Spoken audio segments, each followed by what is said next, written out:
All right, okay. Just wanna check before we start. Can you hear me? Can you see a screen? And am I visible as well? Yes? No? Can hear me? Can see? Right, perfect. Is it only you or is there someone else coming as well?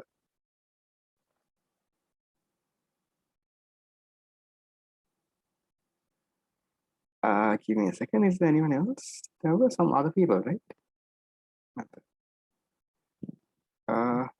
Okay, there's one more person. I'm not very sure if they would come or not. Okay, so it's maybe she replies. So we'll start because anyway, I'll have to wrap things up by what 4:30. Okay, so you want to talk about explanation about direct and indirect quota. Are we talking about exchange rate quotation, direct quotation, and indirect quotation, or which one are you talking about? Exchange rate? Yes. Exchange. Yes, right. Okay, perfect. So you can send in your doubts either on Zoom, you can unmute, and also you can WhatsApp it to me as well. Okay, so we'll get going. Okay, so exchange rate, direct and indirect quotations. Okay. Okay, hold on. These are the previous ones. See the fourth one. Okay. So in this case, right, if you look at the direct, okay, so I'll go with the direct quotation first. All right. Quotation. And then you have the indirect quotation. Okay, so these are both of this is the same thing in two different angles, right? If you look at it, the direct quotation is where, right, you express a foreign currency, right? Foreign currency in terms of a domestic currency. So in our case, let's say foreign currency is US dollars and the domestic currency is Sri Lankan rupees. So we are expressing the foreign currency, right? So you can say express a unit of foreign currency. Okay, so expressing a unit of foreign currency in terms of domestic currency. So a unit of foreign currency, that means $1, 1 unit is how much LKR. Now this is what we usually use, right? In our day-to-day, when we are dealing with exchange rates, we say, you know, $1. Oops, hold on.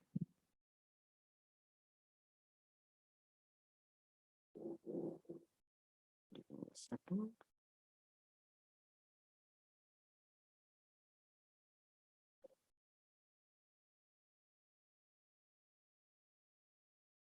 Okay, can you hear me? Sorry, my current went off. I'm here. Right, okay, I'm on a hotspot. It might get stuck here and there, but in case it gets stuck, let me know, okay? Right, thankfully it's not that dark. Okay, so expressing a unit of foreign currency in terms of domestic currency. What are we going to say? We are going to say, okay, $1 is how much LKR. So then we say $1 equals, let's say, 200 LKR. That's the direct quotation. Then if you look at the indirect quotation, in the indirect quotation, we look the other way around. Here, right, indirect quotation is all about expressing a unit of domestic currency, right? A unit of domestic currency in terms of a foreign currency. So then here what happens? We do it the other way, but this we don't usually use, right?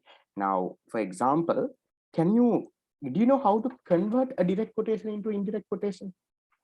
If $1 equals 200 LKR, how much is 1 LKR equal to? Do you know how to change that? So it's simply 1 divided by 200. So if 1 is equal to, now, you know, are you okay with cross multiplying? Yes, no? If 1 is equal to 200, right, then 1 of this is equal to how much, right? So you can cross multiply and then you will get an answer. It's 1 divided by 200. That's what you will get. So in that context, can you put it to your calculator or something? Oops. Okay, I have a calculator. So 1 divided by 200 is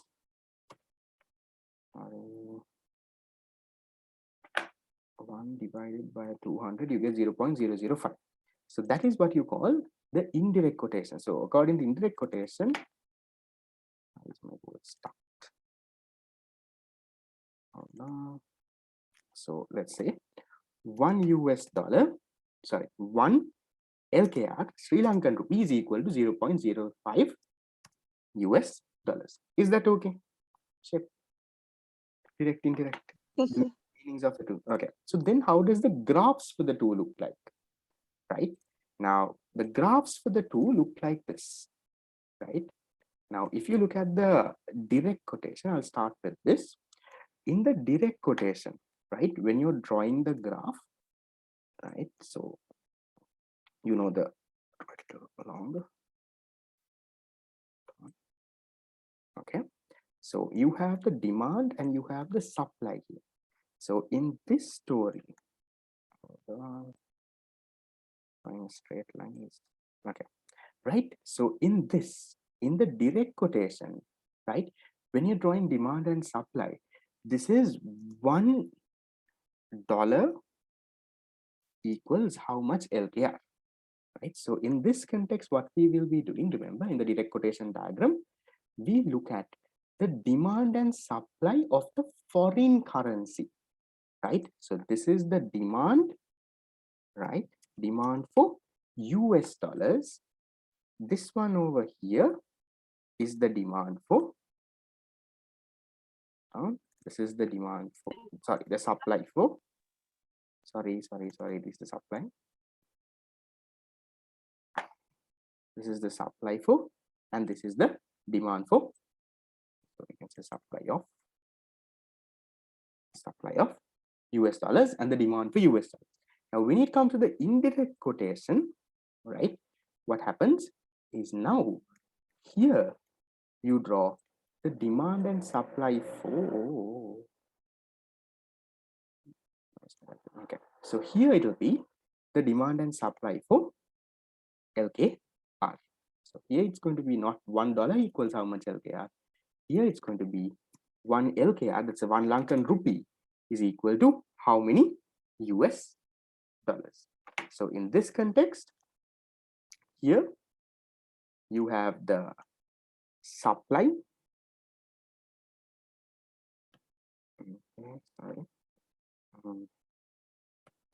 supply of LKR,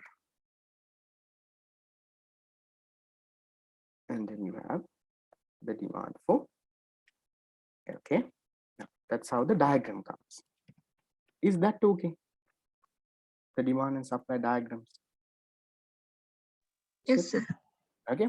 So then, right now, these two are interconnected. Now, for example, let's say, right, okay, let's say Sri Lanka exports, right, Sri Lanka exports goods to USA. Now, what is happening? When Sri Lanka exports goods to USA, USA has to pay us. They are the ones buying from us. So what can you tell about the US dollar? Is there a supply of US dollar or a demand for the US dollar? USA is paying us. They're giving away their currency. What can you say? What do you think? Liza? They're giving their currency and they're taking our currency. So there is a supply, right? There is a supply of US dollars. Always remember, if one country is paying money, right? If they're giving their money away, that is a supply, right? If someone is wanting their money, that's a demand. So in this case, let's say when Sri Lanka exports goods, let's say MS and all, they're exporting garments, right? So when they export garments, what happens? USA has to pay us. So USA, their currency, they are paying. So they are supplying their currency and they're demanding the Sri Lankan rupee because they can't pay in US dollars. No, we are a Sri Lankan company. So they have to change their currency. They have to give away their currency, buy the Sri Lankan rupee and pay us in Sri Lankan rupee. So there'll be a supply of US dollar. There'll be an increase there. Does that make sense? Yes. Yes, sir. Okay. On the same side, what will happen to the demand for LKR?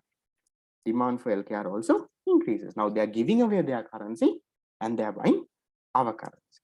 So let's assume, right, Now let's assume, according to my previous example, the exchange rate was at this level. Let's say it was at 200. So you don't have to think about this, the quantity axis. Now the quantity of funds is not that important. You can just look at the price here, right?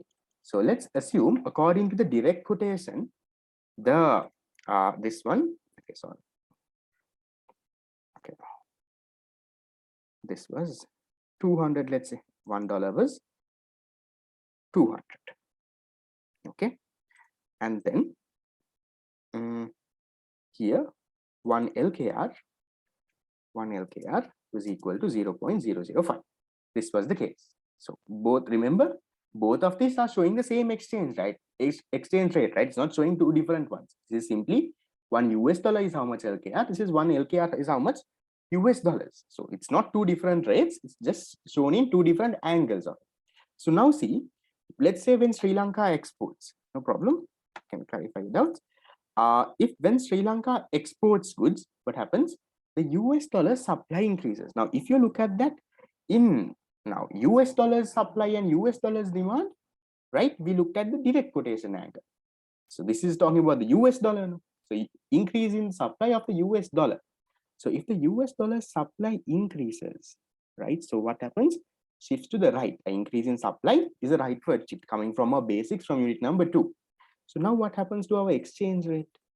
Our exchange rate, which was 200, let's say now it has gone down to 150. What can you tell about our exchange rate? Has it appreciated or depreciated? What has happened to the exchange rate? Because we exported goods now. Has it appreciated or depreciated? 200 became 150. It's a what? Appreciation of your Sri Lankan rupee or depreciation? It's appreciation, right? So your currency is gaining more value. Earlier, if you wanted to buy $1 US, you had to pay 200 rupees. But now to buy $1 US, you only have to pay 150 because your currency is now stronger, right? So your currency is appreciated.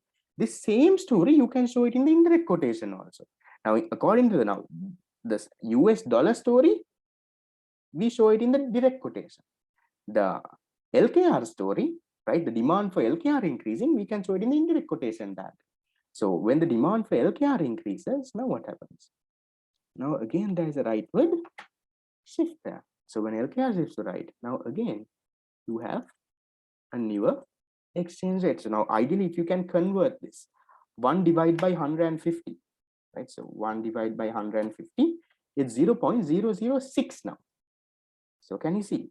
Earlier, 1 LKR was only $0.005. But now, because of this what? Export trade that happened, 1 LKR has become 0.006. So your currency has again appreciated. So both things, you're showing the same thing in two different angles. Direct quotation, you show it from the foreign currencies point of view. Indirect quotation, you show it using the domestic currencies point of view. Is that okay? Is there any other doubts on this thing? The other one also, do you have any doubts on this? I'll upload the recording also. So if the first person missed it, you can clarify. That's about direct and indirect quotation. Anything else? If you have sent me something on WhatsApp also, let me know.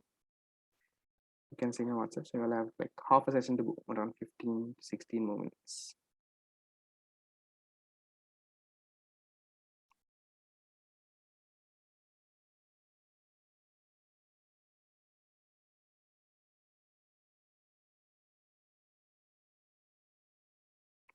Income terms of trade, right? So income terms of trade, I explained in the one of the morning sessions also, right?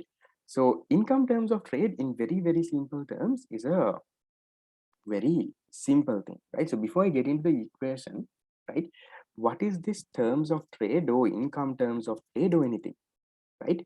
So what does this tell you, right? This income terms of trade is telling you, okay, the basic meaning of this, okay? The basic meaning is from your exports, right, from your export income, how much of goods you can import, right?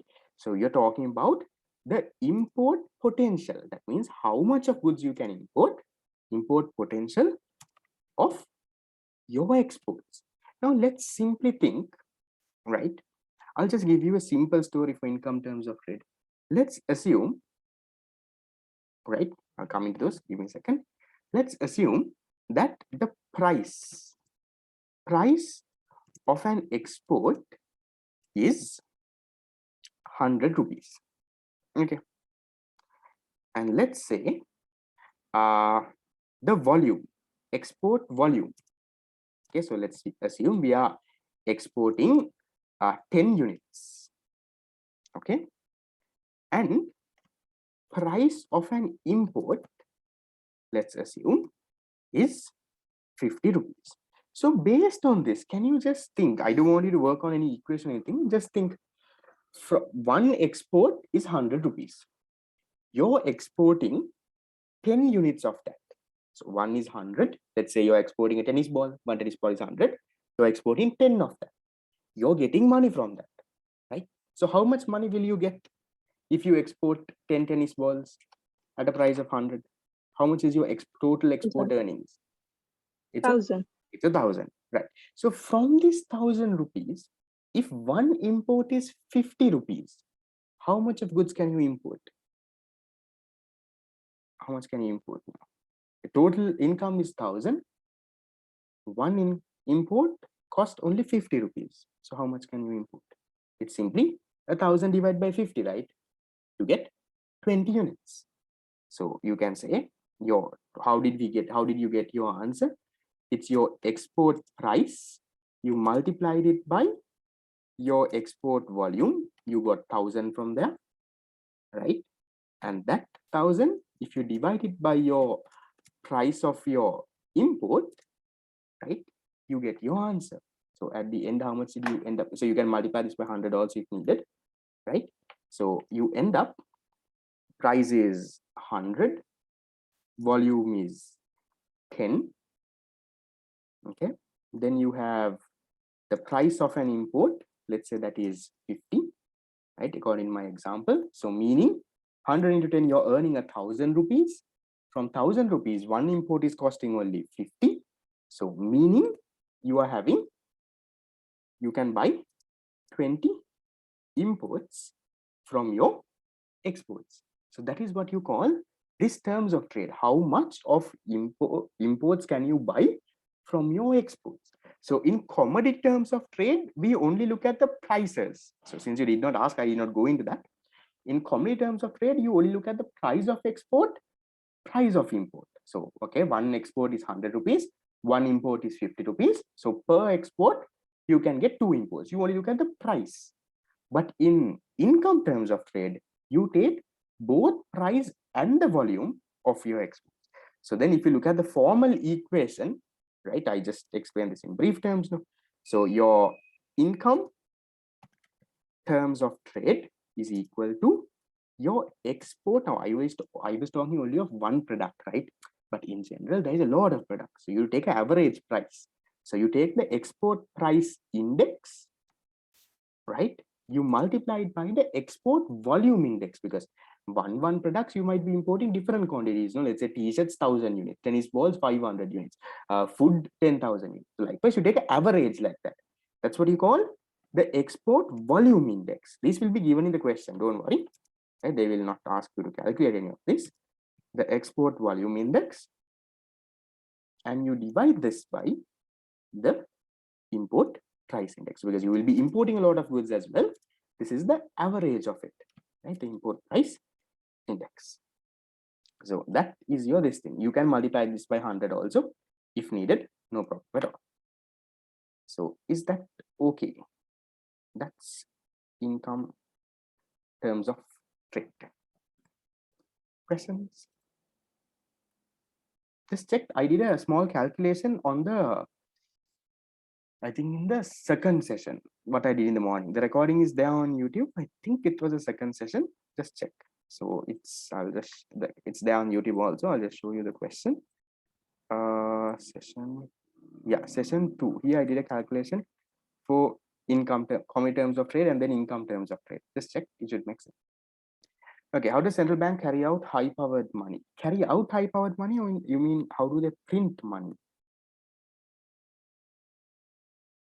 Is that what you're referring to? Yes, you can unmute also if you want to. So high-powered money in very simple terms, right? High-powered money means what?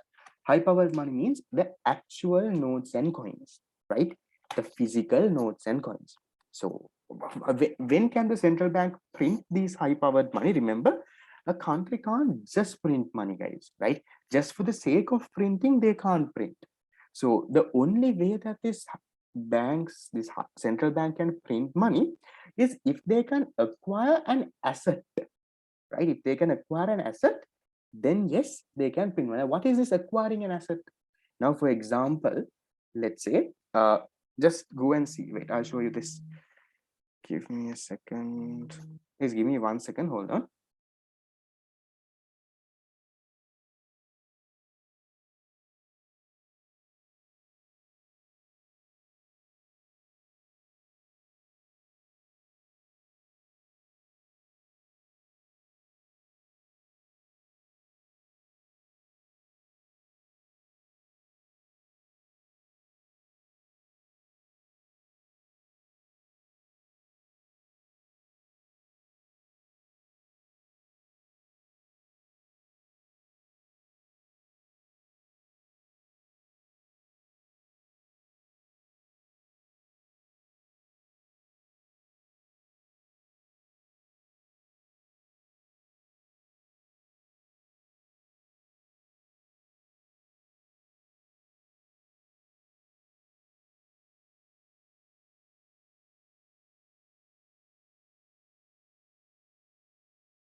So just give me 1 second. Let me find the area in the TOT there. 20. Unit 7.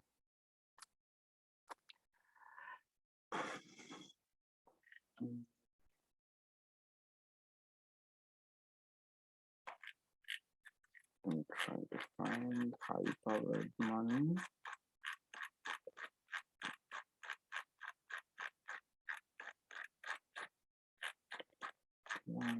Price level multiplier. Okay, this part.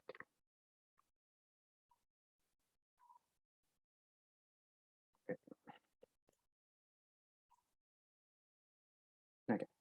So in this case, right? Okay. Now about coming back to your question on high-powered money. Okay. So when can the central bank release, or when can they happen? So like I said before, right? What is high-powered money? High-powered money is the actual notes and coins, right? The actual notes and coins printed by the central bank. So what are the components? You have the notes and coins with the public, right? Currency held by the public in commercial bank. Likewise, you have the thing. So if you look at this, right, the determinants of high powered money, determinants of base money, or how is this base money created? Base money or high powered money is created only when you can acquire an asset. What kind of assets? Now, for example, if the central bank is giving a loan to commercial banks, right? Now, if you look at it, a loan to the commercial bank is an asset to the central bank. No, for the commercial bank, it's a liability. Now, let's say I am the central bank. I am giving you a loan. So I can print money and I can give you that loan, right? So I am creating new money. I'm creating high-powered money. Let's say loans given by central bank to government. Let's say government wants to sometimes, for example, let's say now these days they're giving 5,000 each for all these people. They're increasing salaries and stuff, right? So government might need a loan to do all of that. Government doesn't have money. So remember, government, central bank are two different people, not the same person. So government says, look here, central bank, right? My people are suffering with COVID. Can you give me some money so that I can give everyone 5,000? Central bank says, okay. Now central bank can't reject also. There was an interesting question in one A-level paper that said, does the central bank have full control over high powered money? The answer is no, because central bank, yes, they are the ones who actually print the money, they have control, but they don't have full control. Why? The moment government comes and says, give me a loan, do they have a choice? They can't say, no, this year we have printed money enough, right? So we can't print more money. This year quota is finished. Come again next year, government. They can't say that. The moment government asks money from the central bank has to print and give. So central bank, even though they are the ones controlling this money printing, they don't have option. So when they give loans to the government, then net foreign assets of the central bank. So maybe if you are going to acquire foreign assets, let's say if you can acquire foreign currency, right, things like that, you can print and get it. So always remember, have in the back of your mind, only if you can acquire an asset. Now in general terms, guys, you can't print money to pay off a loan. That doesn't make sense, right? Now otherwise you can think, no, so Sri Lanka has this much of loans, why can't we just print money and pay off those loans? It doesn't work that way, right? And then net other assets also, so other small different assets. So anyhow, to get some asset only, you can print money. Is that okay? Does it make sense? That's how high powered money is released. Why can the money multiplier not be less? Okay, no. Okay, so what is the money multiplier? Now if you look at the money multiplier, right, now for example, right, if you take high powered money, right, that is the actual notes and coins printed. Now let's say central bank printed, okay, 1,000 rupees. Okay, so now this 1,000 rupees, usually what happens, it goes from one person to another person, right? Now this is central bank prints 1,000, and okay, let's say central bank is printing 5,000.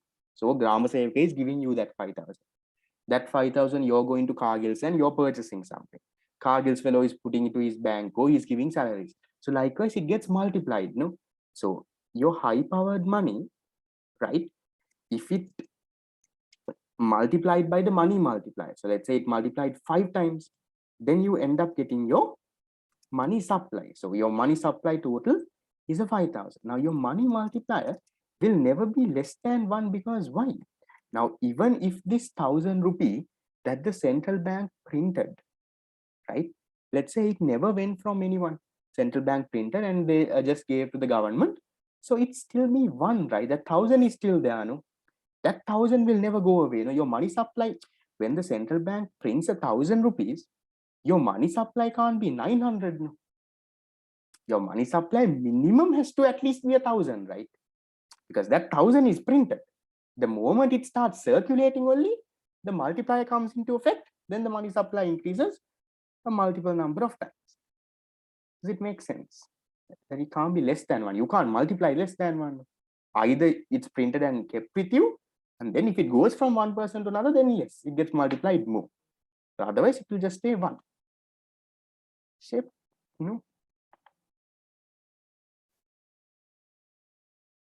Okay, any other questions? You have around 2 minutes. My current is also gone. Am I still visible? How does central bank carries out high powered money? What do you mean carries out high powered money? That's okay. Any other questions?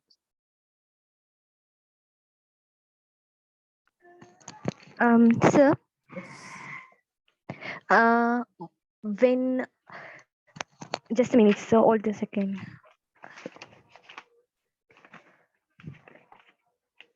So when to finance a budget deficit, if you are taking a loan from the private sector, what happens to the interest rate at the market?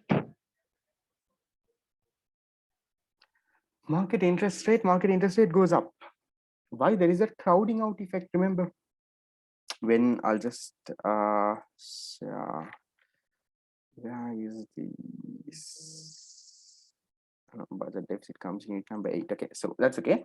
Now what happens here, right? Now let's say there is one commercial bank, right? There is one commercial bank of Sri Lanka. Okay, now usually who borrows? Usually the public will only borrow, right? So public, people like you and me, business firms, everyone is borrowing. So public borrows. Okay, from the commercial banks. Commercial bank also has little amount of money now, right? They don't have unlimited money now.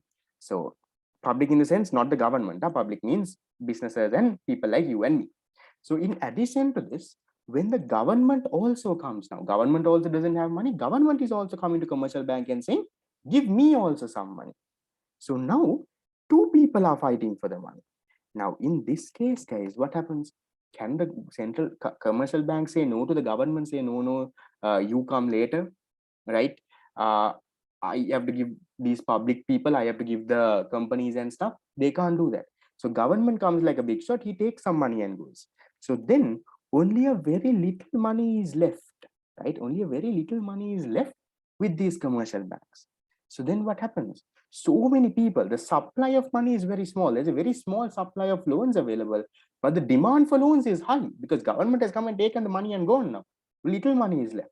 So in this case, what will the commercial banks do? This is what we call the crowding out effect, right? So in this case, what happens? The interest rates go up. So at 5% interest rate, now all these people want to borrow. So commercial bank will say, okay, I can reduce the demand for loans if I increase the interest rate. Now they're saying, look here, interest rate is 15% if you want to borrow. So higher the interest rate, then higher the lower the public will be willing to borrow. No, that's how they will control that. Make sense? Sir, but it is private sector, sir. Yeah, so they are financing the budget deficit from private sector. Yeah, so commercial bank is a private sector, this thing, no? Banks. So if you look at this, so you have, so if you look at your, this thing, okay, let me share that with you. Okay, so if you go here,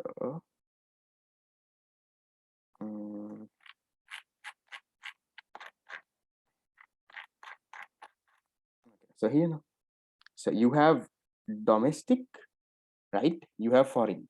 So here in private sector, if I'm not mistaken, are you referring to these, right? The banking sector? Commercial bank? Yeah, exactly. No, sir, it is mentioned it is a private sector. It is mentioned where that it is the private sector. Sir, I will read the question, sir. Okay.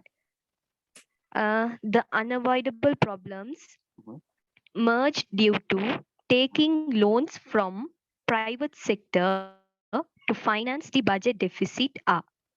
Yeah, so when you look at private sector, this is the only private sector thing. No? Central bank is governmentally owned. Non-bank, non-market stuff are not really that important. So you're mainly talking about borrowing from commercial bank. That's the private sector source. Private means not governmentally owned. Okay. Okay, sir. So okay, sir. Thank you. We're talking about commercial bank. Okay, that is that. Anything else? So can we wrap things up? I'm wondering if I should do the next session right now. Can you see me? It's too dark, no? Hopefully current will come soon.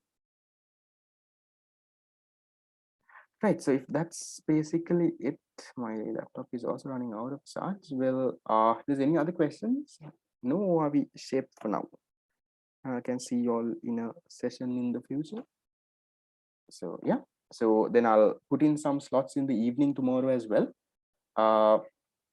So based on your availability for Saturday and Sunday, if you all have any other questions, you all can come and clarify. Okay, so that's it from me for today then.